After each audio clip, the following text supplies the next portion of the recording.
Hello guys, today I'll show you how can you enable dark mode in Reddit app. So guys, make sure watch this video until the end. So for this you have to go Reddit apps and you have to update your apps from Play Store.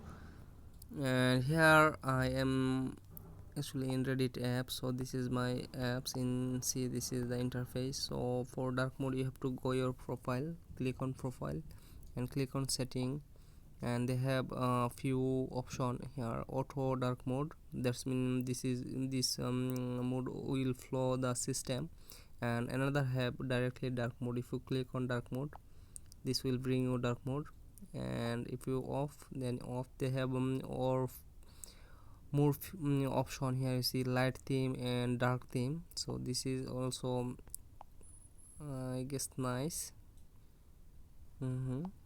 And see few mode you can do that. They have bring some themes color.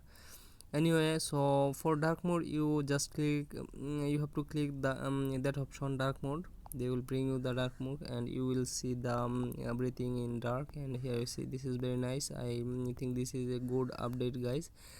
So thanks for watching this video.